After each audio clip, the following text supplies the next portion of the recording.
Well, a big sort of point that I really wanted to make with this book was that history doesn't happen in a vacuum.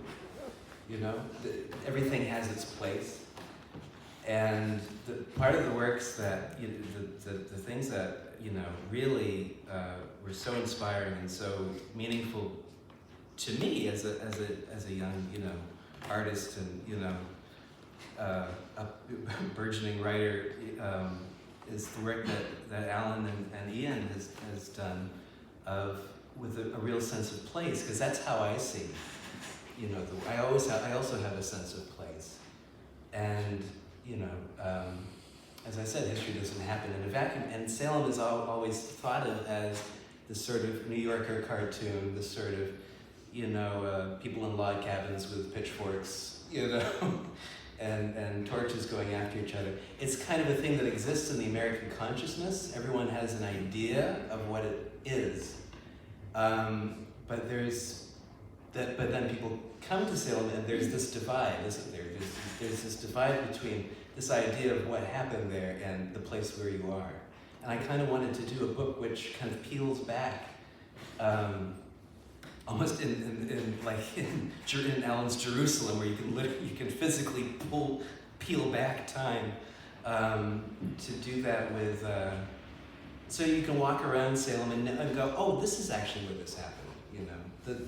The trials themselves in Salem happened in the middle of Washington Street. There's barely anything to say, so, and you challenge, you were telling us at the beginning how Arthur Miller's Crucible was a sort of school test, and you challenged that kind of version as being under-researched or incorrectly researched and used. And one of the interesting things is that play happened in the year Alan Moore was born. Yeah. And Miller appears in your comic just as a sort of faded ghost. Sure. But he was also part of a blacklist. I mean, this literal thing, the witch hunt literally was a point of psychic breakdown in America. The fear of communism, whereas now Trump is actually a Russian asset. Yes, and he's the prime minister, the president, he's the god, the king.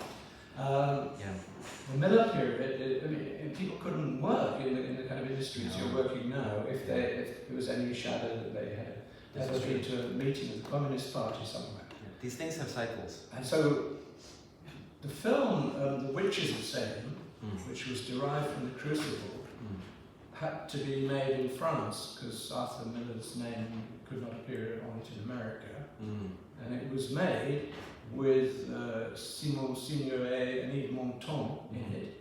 And they became connected with Miller, they got friendly with him through that. So when Miller wrote The Misfits later on in his career, Yves Montand was having an affair with Miller's wife, Marilyn Monroe. So history does this, and it starts with the Salem thing. The ingenue who was in the film The Witches of Salem was called Mylene Demongeau, which, if you spell it out, is D-E-M-O-N, and you say it with a bad French pronunciation, it's Demons Go. And she gave a remarkable performance, and that is written by Jean-Paul Sartre. So essentially this thing shifts from culture to culture to culture, and yours is the latest iteration of it, and probably the most complete. And I mean, I think that's brilliant how you managed to pull all that together and weave it through at the end. Thank you. And may I add that you're becoming president of the Swedenborg Society was the only presidential ascension I was happy to see this year.